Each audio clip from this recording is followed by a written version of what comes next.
कि प्रार्थनाओं का उत्तर भी मिलेगा और आपको समझ भी आएगी कि क्यों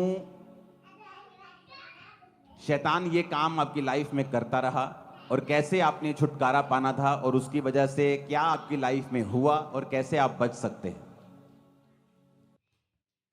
हमेशा याद रखो, जीसस क्राइस्ट के आसपास जितने लोग थे, जो जहां जेन्युइन वर्ड था, जहां परमेश्वर की सामर्थ थी, उसको सुनना भी आसान नहीं था। बाइबल कहती प्रभु यीशु मसीह के पीछे जब भीड़ थी तो पहाड़ी उपदेश जहां से परमेश्वर ने दिया था, वहां 3 दिन और 3 रात हो चुके थे लोगों को कुछ खाए। 3 दिन हो चुके थे, शायद 3 दिन और 2 रात। वो लगातार परमेश्वर के पीछे थे और वचन सुन रहे थे। तीसरे दिन परमेश्वर ने कहा इनको कुछ खाने के लिए दिया जाए, क्योंकि जब वचन सुनने के लिए आपको एक कीमत अदा करनी पड़ती। जो लोग ये सोच के कि गर्मी है, घर बैठ के वचन ही सुनना है, घर बैठ के सुन लेंगे। आप वचन सुन सकते हैं लेकिन उस ग्रेस को हासिल नहीं कर सकते घर बैठ के जो आपको परमेश्वर के भवन में मिलती है। हालेलुया। कान की शेप क्यों परमेश्वर ने गर्भ के जैसे बनाई है? क्योंकि गर्भ जो है वो चाहे धर्मी का बच्चा हो चाहे पापी का बच्चा हो, दोनों बच्चों को पैदा कर देता है। गर्भ नहीं देखता कि ये धर्मी का बच्चा है, इसे पैदा करना है, और पापी के बच्चे को पैदा नहीं करना, क्योंकि परमेश्वर ने गर्भ को बनाया है जनने के लिए। उसी तरह शेप कानों की इसलिए बनाई गई गर्भ के जैसी, क्योंकि इन कानों से आप सुनते नहीं है। ये बाहरी जो कान की शेप है इससे आप सुनते नहीं, ये इसके अंदर है जो कानों का पर्दा है वो सुनता है और वो दिमाग को सिग्नल भेजता है और आप सुनते हैं। ये थोड़ी सुनता है। यहां पर तो अगर ये ना भी होता तो चलता था कुछ भी। लोगों के ये कान के एक एक्सीडेंट हो जाते हैं, उखड़ जाते तो भी वो सुनते हैं।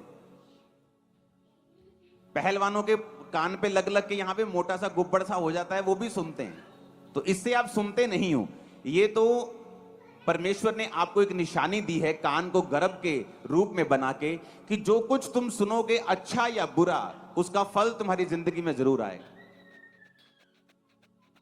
तो परमेश्वर ने कहा ध्यान रखो तो कि तुम क्या सुनते हो। इसीलिए परमेश्वर ने कान को गर्भ के जैसा बनाया है कि जब भी तुम कुछ सुनने लगो, अच्छा या बुरा, ये सोचो कि इसका फल जरूर आएगा जो मैं सुन रहा हूं। क्रिश्चियनिटी में आज एक बहुत बड़ी परसेंटेज है जो श्रापों के नीचे हैं, क्योंकि उन्होंने पास्टर्स की और क्रिश्चियन लोगों की बुराई को सुना है। हवा जब गिरी तो बाइबल कहती है शैतान ने जब उससे बात की, तो अगर शैतान उससे पहली बार बात करने आया तो हवा चौंक जाती है, भाई तू कौन है भाई, मैं तेरी बात क्यों मानूं। लेकिन स्टडी कहती है कि हवा ने बार बार अपने इन कानों को शैतान को दिया था। एकदम से शैतान ने इतना बड़ा उसको फैसला लेने के लिए एकदम से नहीं बोला, धीरे धीरे शैतान ने उसको मनवाया होगा। पहले एक बात पूरी करवाई होगी, फिर दूसरी करवाई होगी, फिर तीसरी करवाई होगी, फिर चौथी करवाई होगी, और इस तरह से शैतान धीरे धीरे फिर उसे परमेश्वर से दूर ले गया और एक बड़ी आज्ञा का उल्लंघन उससे करवाया। तो परमेश्वर ने कान के बाहर एक गर्भ के जैसे मांस को इसलिए रखा है कि जो कुछ तुम सुनते हो उसे बड़े ध्यान से समझो कि मुझे उसे सुनकर रिजेक्ट करना है कि उसे एक्सेप्ट करना है। क्योंकि जो कुछ तुम्हारे कान के अंदर जाएगा वो फल लेके आएगा। ये मेरी पर्सनल स्टडी है, मैंने पर्सनल देखा है, मेरा 20 साल का क्रिश्चियन एक्सपीरियंस है। जब एक व्यक्ति प्रभु से हटता है, आप उससे पूछो, अब वो आपको बताएगा कि उसने बातें सुनी हैं, उसने कुछ सुना, या शैतान ने उससे बात की कि तेरा काम नहीं हुआ, या दिस एंड दैट, ये है वो है, या मुश्किल है, तेरे लोग तुझे छोड़ देंगे, या कोई भी ऐसी बात, अविश्वास की कोई भी बात, और उसकी वजह से उसका विश्वास परमेश्वर पे कमजोर हुआ। और इसलिए परमेश्वर ने कहा विश्वास सुनने से, और सुनना मसीह के वचनों को। कि अगर एक तरफ से शैतान तुम्हारे कानों में अविश्वास की बातें डाल रहा है, क्योंकि वो जानता है कि अगर तुम मसीह में खड़े रहे, अड़े रहे, तो तुम्हारी जिंदगी सफल हो जाएगी, तो दूसरी तरफ से तुम्हें यह मेक श्योर करना पड़ेगा कि अगर एक तरफ से शैतान तुम्हें तंग कर रहा है, तो दूसरी तरफ से इन कानों को तुम वचनों के नीचे लेके आओ, वचनों को सुनो।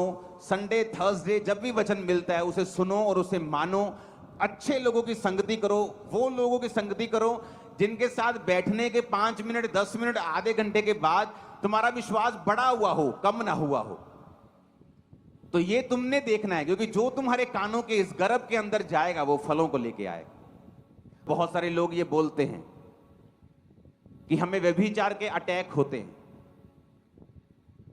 बहुत सारे लड़के आके बताते हैं कि जब मैं किसी लड़की की ओर देखता हूं तो मेरे अंदर बहुत से फिर गंदे ख्याल आते हैं, मैं जाके गलत काम करता हूं, मेरे अंदर व्यभिचार की स्पिरिट काम करती है। उसका इलाज बाइबल में लिखा है। अभी मैं हाथ खड़ा कराऊं तो आधी चर्च हाथ खड़ा कर देगी। परमेश्वर ने हमें ये जो अंग दिए हैं, हमें कान दिए हैं सुनने के लिए, इससे भी अंदर जाता है। आंखें दी हैं, ये भी मैसेज रिसीव करती है और ब्रेन को देती है और अंदर जाता है मैसेज।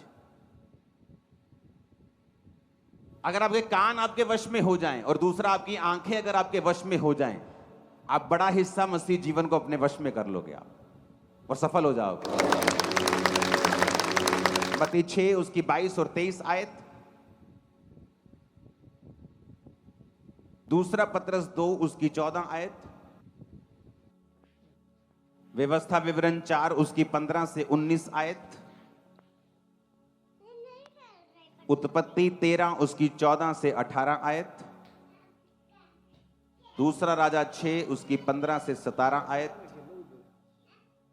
मत्ती 4 उसकी 8 से 10 आयत, मत्ती 6 उसकी 22 से 23 आयत में लिखा है, शरीर का दिया आंख है, इसलिए यदि तेरी आंख निर्मल हो तो तेरा सारा शरीर भी उजाला होगा, परंतु यदि तेरी आंख बुरी हो तो तेरा सारा शरीर भी अंधियारा होगा।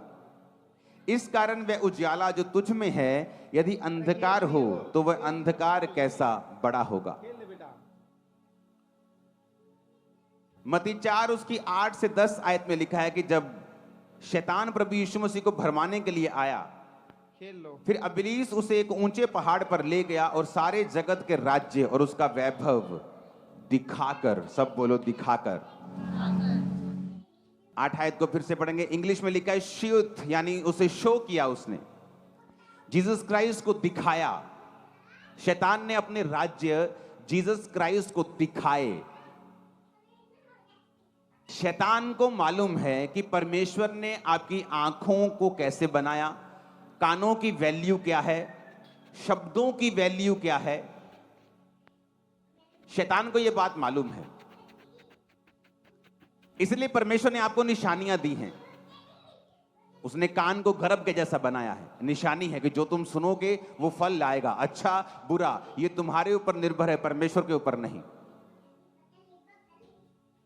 आज एक आदमी गलत शिक्षा को लेकर जब आतंकवादी बन जाता है, कैसे बना वो आतंकवादी, कैसे वो हजारों लोगों की जान लेने के लिए बड़ा प्राउड फील करता है, कैसे? उसके कान की वजह से। उसको रॉन्ग फीड किया गया, लगातार उसे तैयार किया गया उसके कानों के जरिए, उसको सुनाने के जरिए, और जो वो सुनता गया उस रीति से तैयार होता गया। परमेश्वर ने क्या कहा? अब शैतान एक बात को जानता है। बाइबल कहती है जब अब्राहम लूत से अलग हुआ, उत्पत्ति 13 उसकी 14 से 18 आयत को पढ़ेंगे तो उसमें लिखा जब लूत अब्राहम से अलग हो गया तो उसके पश्चात परमेश्वर ने अब्राहम से आंख उठाकर जिस स्थान पर तू है कहा कि वहां से उत्तर दक्षिण पूर्व पश्चिम और चारों ओर दृष्टि कर, क्योंकि जितनी भूमि तुझे दिखाई पड़ती है उन सबों को मैं तुझे और तेरे वंश को युग युग के लिए दे दूंगा। अब परमेश्वर ने कहा अब्राहम जितनी भूमि तुझे दिखाई पड़ती है, जो तू देख सकता है, जब परमेश्वर ने कहा अब्राहम आकाश के तारों को देख और उन्हें गिन, जब अब्राहम ने उसे विश्वास की दृष्टि से देखा तो वचन कहता है वो धर्मी गिना गया। शैतान कैसे आप पे अटैक करता है? देखने के द्वारा। सबसे पहले वो आपको, मोस्टली यूथ, लड़के और लड़कियां, जब वो व्यभिचार की स्पिरिट के नीचे होते हैं, मोस्टली आप उनको मैं वचन दे रहा हूं, आप कैसे आजाद हो सकते हैं। जब भी आपके व्यभिचार की शुरुआत होती है आंखों से होती है। सबसे पहले शैतान आपको गंदा देखने के लिए बोलता है, एक लड़की जा रही है, आप देखने के लिए बोल